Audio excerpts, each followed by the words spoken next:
Dear students, good morning to all of you. आज हम eddy current, जिसको फूको current भी कहते हैं, के बारे में हम लोग यहाँ पर पढ़ने वाले हैं। तो एडी करंट और फूको करंट,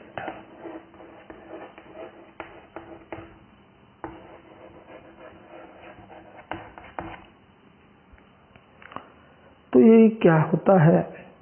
तो when a varying magnetic field is applied on a metal, then a current induces on the surface of the metal is called the eddy current। कि जब हम एक मेटल के पीस के ऊपर वेराइंग मैग्नेटिक फील्ड अप्लाई करते हैं, change होने वाली मैग्नेटिक फील्ड अप्लाई करते हैं, तो मेटल के सरफेस पर एक करंट इंड्यूस हो जाती है और उस करंट को हम कहते हैं एडी करंट। एडी माने भंवर, भंवरों के समान। पानी में अपने भंवर बनते हुए देखा होगा, बिल्कुल उसी के समान एक करंट फ्लो होती है, इसलिए इसको नाम दिया गया है eddy current. Since it is an induced current and therefore it obeys Faraday's law of electromagnetic induction as well as the Lenz law, कि रेट ऑफ मैग्नेटिक फ्लक्स जितनी ज़्यादा होगी उतनी ज़्यादा करंट प्रोड्यूस होगी, और इस करंट से हमें लेंज लॉ के अकॉर्डिंगली हीट भी प्रोड्यूस होता हुआ मिलेगा। ये उस कॉज का अपोज करेगा जिसने उसे प्रोड्यूस किया है। इलेक्ट्रोमैग्नेटिक इंडक्शन के केस में हमेशा induced voltage and induced current उस कॉज को अपोज करते हैं जिसने उसे प्रोड्यूस किया हुआ है। ये तो लेंज लॉ है, तो ये भी लेंज लॉ को ओबे करता है, और जिस कॉज ने इसको प्रोड्यूस किया है उसी का ये अपोज करता है, और इसलिए इसको हमने एडी करंट कहा हुआ है। तो मान लीजिए कि एक मेटल का पीस है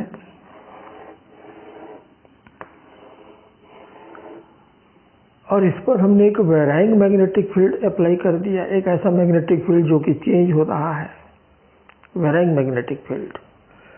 तो इसके सरफेस पर इस तरह से करंट प्रोड्यूस हो जाएगा।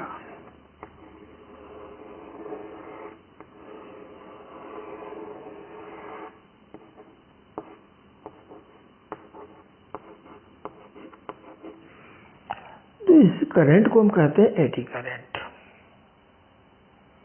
ठीक है। अब मेटल के पीस का सरफेस एरिया जितना ज्यादा होगा, सरफेस एरिया जितना ज़्यादा होगा, इस करंट को उतना ही ज़्यादा रेजिस्टेंस ऑफर्ड होगा। मेटल का पीस जो है इस करंट के पाथ में एक रेजिस्टेंस ऑफर करेगा। किस पर डिपेंड करेगा? एरिया पर। ये एरिया जितनी ज़्यादा होगी, रेजिस्टेंस उतनी ज़्यादा होगी, तो करंट का मैग्नीट्यूड उतना कम हो जाएगा, और सरफेस एरिया जितनी कम होगी, रेजिस्टेंस, उसके पाथ में पड़ने वाला रेजिस्टेंस उतना कम होगा और करंट की मैग्नीट्यूड बढ़ जाएगी। ठीक है। तो इस प्रॉपर्टी का यूज हमने बहुत जगहों पे किया हुआ है। ट्रांसफार्मर में किया है। ट्रांसफार्मर हमने कोर को लैमिनेटेड बनाया। क्यों बनाया? तो उसके पीछे कारण यही है कि एडी करंट की इंटेंसिटी को थोड़ा कम कर सके हम। क्यों? क्योंकि एडी करंट हीट प्रोड्यूस करता है, और जो हीट प्रोड्यूस हो गया वो एनर्जी हमसे लॉस हो गया, वो फिर हमको रिटर्न नहीं हो पाएगा, क्योंकि वो तो एटमॉस्फेयर में चला जाता है। इसलिए हमने वहाँ पर लैमिनेटेड कोर बना के रखा था ताकि सरफेस एरिया बढ़ जाए, और सरफेस एरिया बढ़ेगा तो करंट की मैग्नीट्यूड बहुत कम हो जाएगी, और करंट की मैग्नीट्यूड कम होगी तो हीट प्रोडक्शन बहुत कम होगा, और हीट प्रोडक्शन बहुत कम होगा तो हीट के फॉर्म में एनर्जी लॉस बहुत कम हो जाएगी। इसलिए हमने वहाँ पर लैमिनेटेड कोर बना के रखा है। ठीक है। तो ये आपका एडी करंट, इसी को हम फूको करंट भी कहते हैं। इस करंट का यूज इसकी उसी प्रॉपर्टी पे डिपेंड करता है कि according to Lenz law it opposes the cause which produces it. तो इसके कुछ मेन यूजेस थोड़ा सा मैं एक्सप्लेन कर दूं। सबसे पहला यूज है इन इंडक्शन फर्नेस।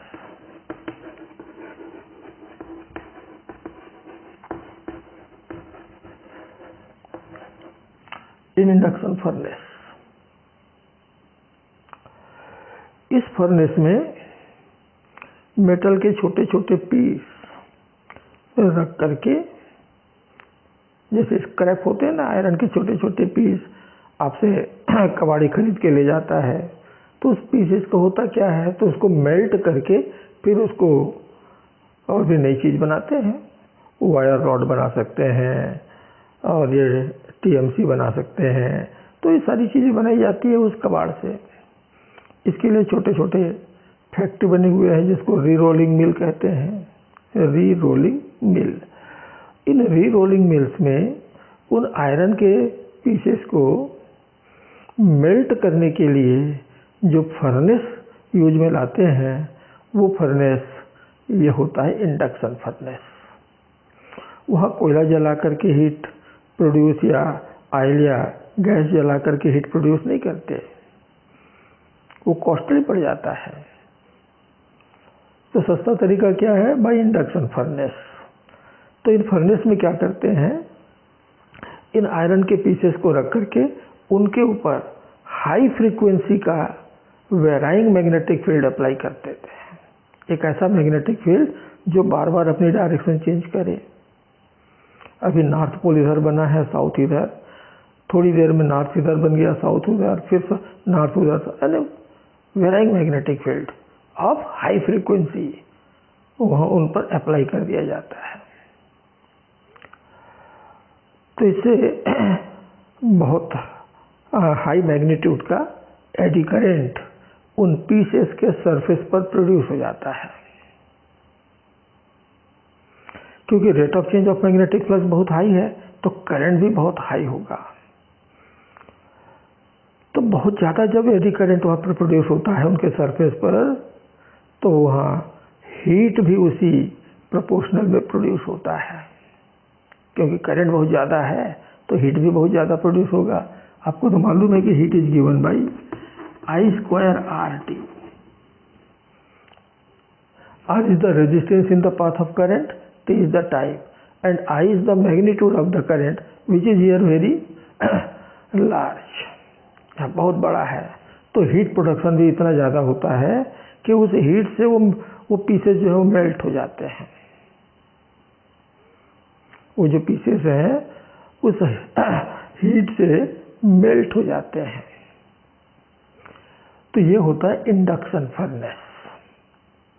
तो इंडक्शन फर्नेस में ये आयरन के या मेटल्स के छोटे छोटे पीसेस को मेल्ट करने का काम हम लेते हैं बाय एडी करंट। ठीक है। दूसरा इसका यूज है इन डेडबीट गैल्वेनोमीटर। इन डेडबीट गैल्वेनोमीटर हमने सस्पेंशन टाइप गैल्वेनोमीटर पढ़ा है। मूविंग कॉइल गैल्वेनोमीटर दो तरह के पढ़े हैं, एक वेस्टर्न टाइप और एक सस्पेंशन टाइप। तो सस्पेंशन टाइप गैल्वेनोमीटर में एक कॉइल इस तरह से मैग्नेट के दो पोल के बीच में लटका होता है और जब हम इसमें करंट पास करते हैं तो कॉइल डिफ्लेक्ट होता है। कितना डिफ्लेक्ट हुआ उसी से हम करंट मेजर करते हैं। तो करंट की मेजरमेंट के लिए हमको कॉइल का डिफ्लेक्शन मेजर करना पड़ेगा। अब ये कॉइल जब डिफ्लेक्ट हुआ मैग्नेट के दो पोल के बीच में,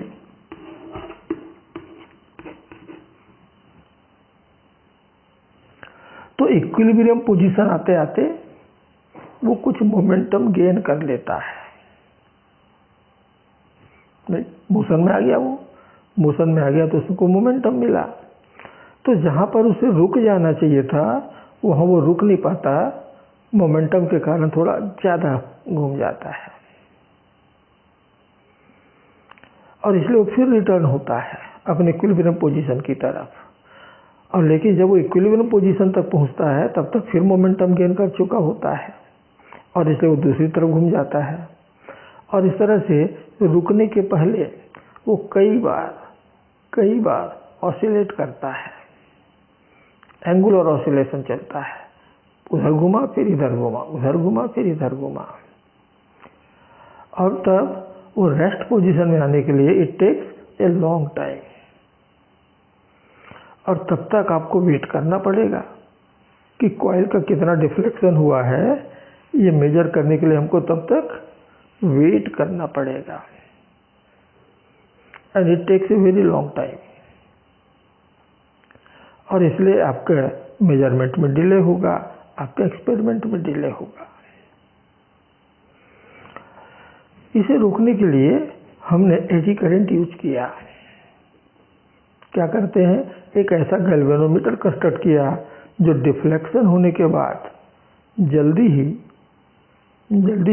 लगभग इमीडिएटली वो रेस्ट पोजीशन में आ जाता है। इसलिए उसको कहा गया डेड बिट गैल्वेनोमीटर। यानी वहाँ पर ऑसिलेशन नहीं होता, ऑसिलेशन को हमने डेड कर दिया।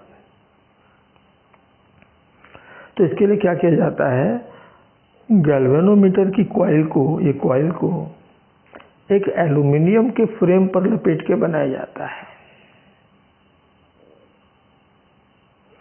और जब ये गैल्वेनोमीटर का कॉइल डिफ्लेक्ट होता है between the poles of the magnet, तो कॉइल के साथ साथ वो फ्रेम भी रोटेट होता है। और जब फ्रेम रोटेट हुआ तो उसके ऊपर अप्लाइड मैग्नेटिक फील्ड में वेरिएशन आता है, चेंज आता है। And due to this change an eddy current produces on the surface of the aluminum frame, and according to Lenz law it opposes the cause which produces it, and here the cause is rotation of the coil rotation of the coil। वो coil की rotation का oppose करता है, coil को rotate नहीं होने देना चाहता, अपोज करता है और कॉइल को जल्दी ही रेस्ट पोजीशन में ले आता है। और इस तरह से आप स्पीडली अपना एक्सपेरिमेंट परफॉर्म कर पाते हैं, स्पीडली अपना रीडिंग नोट कर पाते हैं। तो हम इस तरह से डेड बिट गैल्वेनोमीटर बनाने में, कंस्ट्रक्ट करने में भी हमने इसका यूज किया है, एडी करंट का। अब यहाँ पर एल्यूमिनियम का ही फ्रेम क्यों हमने बनाया, उसी के ऊपर क्यों हमने कॉइल लपेटी, क्योंकि एल्यूमिनियम एक लाइट मेटल है और एल्यूमिनियम का फ्रेम लेने पर उस कॉइल के वेट में बहुत ज़्यादा इंक्रीज नहीं हो पाता, क्योंकि वो फ्रेम बहुत लाइट हमने लिया है, एल्यूमिनियम का बनाया हुआ है, लेकिन है तो मेटल। तो ये जो एडी करंट है वो किसी भी मेटल में होगा, करेक्ट। तो इसलिए हमने एल्यूमिनियम का फ्रेम बनाया। हम आयरन का फ्रेम बनाते तो हैवी हो जाता और हैवी होने से उसको रोटेट करने के लिए ज़्यादा टॉर्क चाहिए और ये वेट कम है तो कम टॉर्क से वो घूम जाएगा। तो एल्यूमिनियम का फ्रेम लेने पर हमारे गैल्वेनोमीटर की सेंसिटिविटी बढ़ जाती है, क्योंकि लाइट है, हल्का है, कॉइल जो है थोड़ी सी करंट से घूम जाएगा, तो सेंसिटिविटी बढ़ गई। So in this way we have constructed a dead bit galvanometer by using this current, the eddy current। इसका यूज स्पीडोमीटर में भी होता है। आपके व्हीकल स्कूटी है, बाइक है, कार है, जो भी व्हीकल है उसकी स्पीड बताने वाला एक मीटर लगा होता है। जैसे कि हम अपने व्हीकल की स्पीड देखते हैं कि मेरी व्हीकल अभी कितने स्पीड से चल रहा है, वो जो स्पीडोमीटर है वहाँ उसको भी हमने एडी करंट से के प्रिंसिपल पर ही कंस्ट्रक्ट किया हुआ है। तो किस तरह से हमने उसको बनाया है,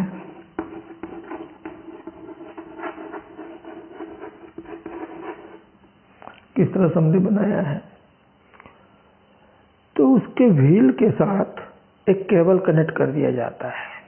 केबल वायर थोड़ा सा मोटा व्हील के साथ कनेक्ट कर देते हैं, और जब व्हील घूमता है, जब गाड़ी मोशन में आती है, व्हीकल मोशन में आती है, पहिए रोटेट करते हैं, और पहिए के रोटेशन के साथ साथ वो केबल जो है वो घूमता है।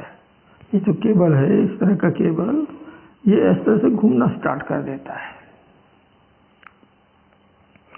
इस केबल के दूसरे एंड पर केबल,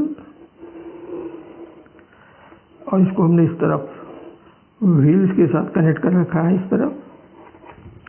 अब इसका रोटेशन किस पर डिपेंड करेगा, व्हील के घूमने की स्पीड पर। व्हील यदि तेजी से घूम रहा है, स्पीड ज़्यादा है, तो ये ज़्यादा जल्दी जल्दी घूमेगा, और यदि व्हील धीरे धीरे घूम रहा है, यानी कि स्पीड कम है, तो इसके भी रोटेशन की स्पीड कम होगी। तो इसके दूसरे एंड पर एक छोटा सा बार मैग्नेट रख देते हैं।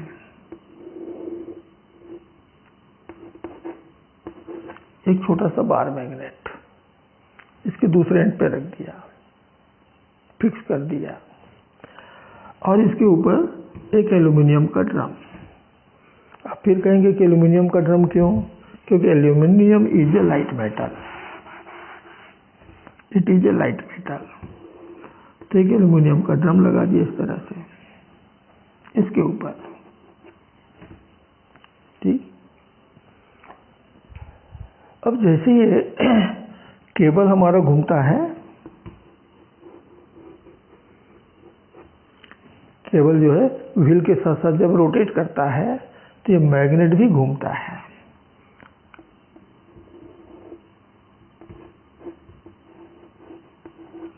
ये मैग्नेट यहाँ पर घूमना स्टार्ट करता है, और जब मैग्नेट यहाँ पर रोटेट करना स्टार्ट करता है, तो एल्यूमिनियम के फ्रेम के साथ एसोसिएटेड मैग्नेटिक फ्लक्स में चेंज आता है, मैग्नेटिक फील्ड में चेंज आता है। तो अभी यहाँ पर मैग्नेटिक फील्ड जो भी होगा, अब जब ये नॉर्थ पोल उससे दूर निकल जाएगा, घूम रहा है, उस तरफ जा रहा है, तो फिर यहाँ पर मैग्नेटिक फील्ड चेंज होगा, और इधर ड्रम के इस तरफ पोर्शन में जो मैग्नेटिक फील्ड अभी कम था, नॉर्थ पोल जब उसकी तरफ गया तो बढ़ेगा। तो ड्रम से एसोसिएटेड मैग्नेटिक फील्ड और मैग्नेटिक फ्लक्स लगातार चेंज होते हैं due to rotation of this magnet, और तब इस एल्यूमिनियम के ड्रम के सरफेस पर एडी करंट प्रोड्यूस हो जाते हैं, एडी करंट। अब ये एडी करंट फिर से अपने प्रोड्यूस करने वाले कारण का अपोज करता है, और वो है rotation of the magnet relative to the drum, कि ड्रम रेस्ट में था और मैग्नेट रोटेट कर रहा है। ये कॉज है, ये कारण है कि revolution of the magnet relative to drum. तो ड्रम जो है, यानी कि एडी करंट, ड्रम में जो एडी करंट आ चुका है, वो इस कॉज का अपोज करता है, यानी रिलेटिव मोशन को रिड्यूस करने की कोशिश करता है, और इस कोशिश में वो ड्रम जिस डायरेक्शन में मैग्नेट रोटेट हो रहा है, उसी डायरेक्शन में वो भी रोटेट होना चाहता है या रोटेट करता है, ताकि रिलेटिव मोशन कम हो सके। भाई एक रेस्ट में और दूसरा चल रहा है, तो रिलेटिव मोशन ज़्यादा हुई। अब ये भी चल रहा है और ये भी चल रहा है उसी डायरेक्शन में, तो दोनों बीच का रिलेटिव मोशन कम हो जाती है, रिलेटिव स्पीड कम हो जाती है। तो जिस डायरेक्शन में मैग्नेट रोटेट कर रहा है, ये ड्रम भी उसी डायरेक्शन में रोटेट करने की कोशिश करता है, और डिफ्लेक्ट होता है, वो डिफ्लेक्ट होता है। और उसी के डिफ्लेक्शन का एक पॉइंटर की मदद से हम स्केल पर उसकी रीडिंग लेते हैं, यानी कि उसकी स्पीड हमको मिलता है। ये जितना ज़्यादा डिफ्लेक्ट होगा उतनी ज़्यादा आपको स्पीड यहाँ पर दिखाई देगा, और ये कब ज़्यादा डिफ्लेक्ट होगा, जब ये ज़्यादा स्पीड से रोटेट करेगा। यदि इसकी स्पीड कम है तो भी ये भी थोड़ा सा डिफ्लेक्ट होगा, पॉइंटर तो है तो आपको छोटा रीडिंग देगा, यानी स्पीड कम बतलाएगा। So in this way a speedometer reads the speed of a vehicle with this meter, therefore it is called the speedometer, and it works on the principle of eddy current. ये eddy current से ही बनता है। तो fourth मैंने शुरू में बतलाया था, laminated core of a transformer.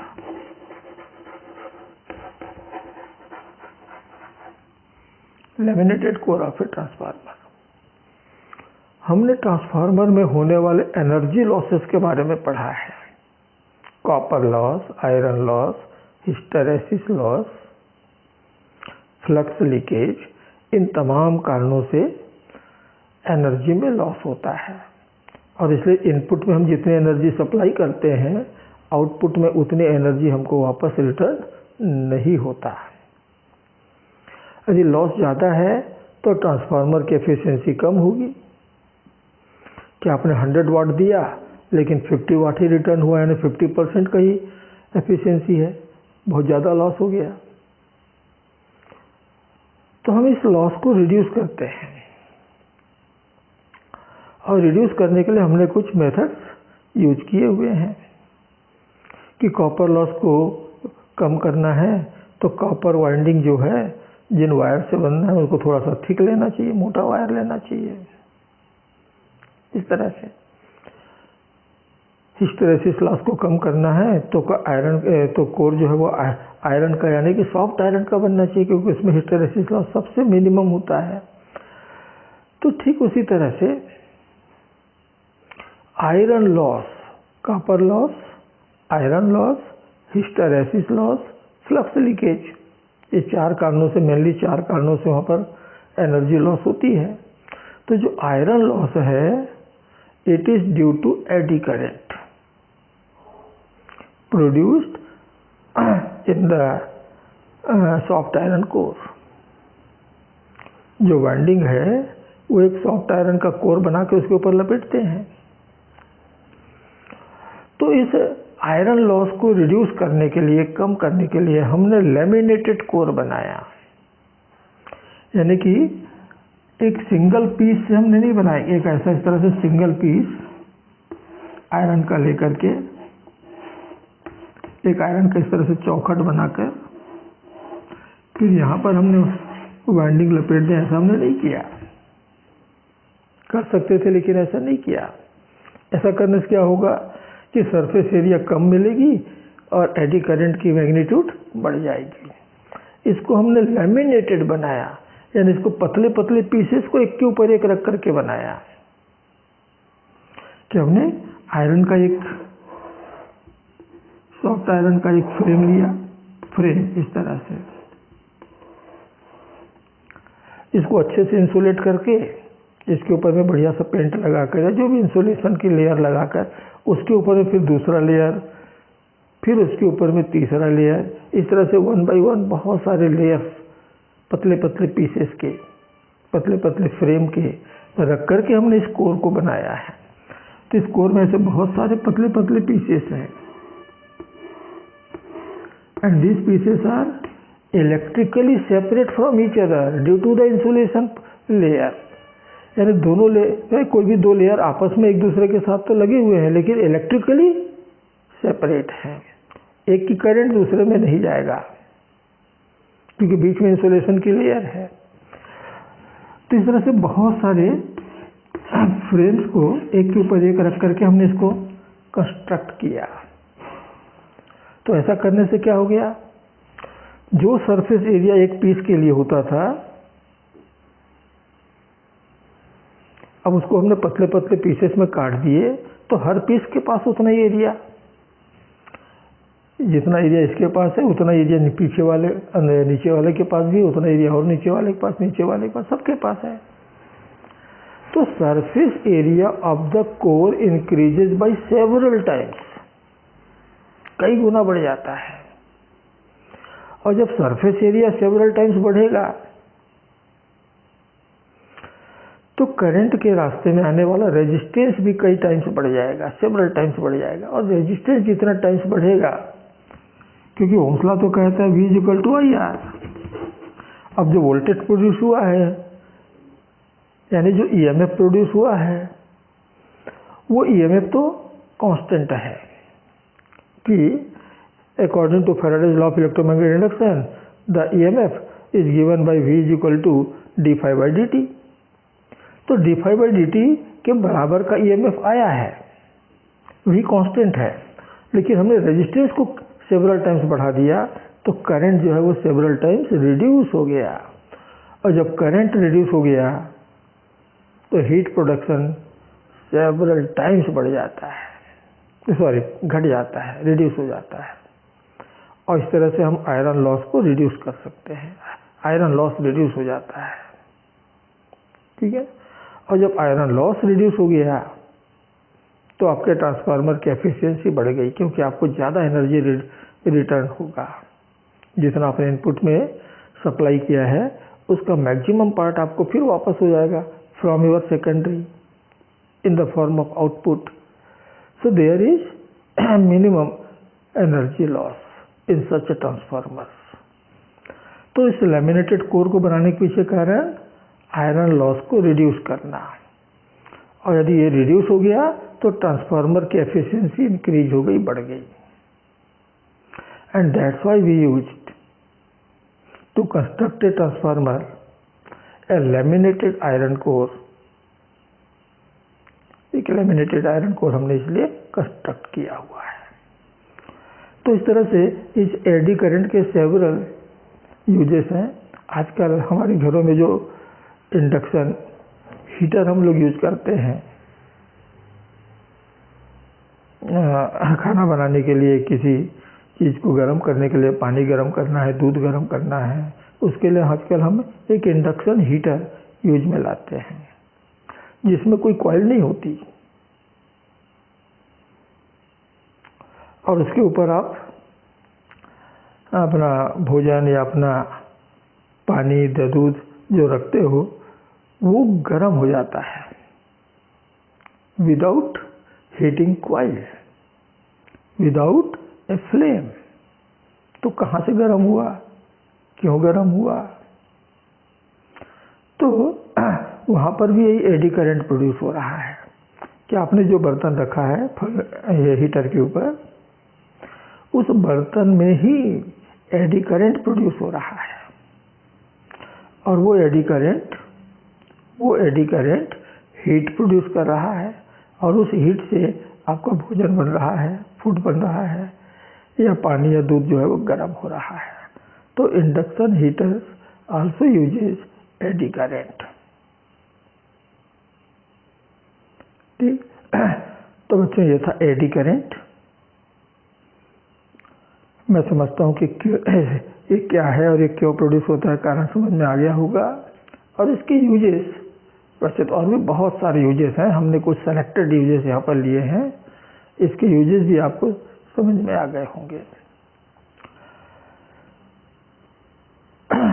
अब यदि इसमें फिर भी कोई डाउट हो तो आप मुझसे कांटेक्ट कीजिए, मैं आपका जो भी डाउट होगा उसको रिमूव करने की कोशिश करूँगा।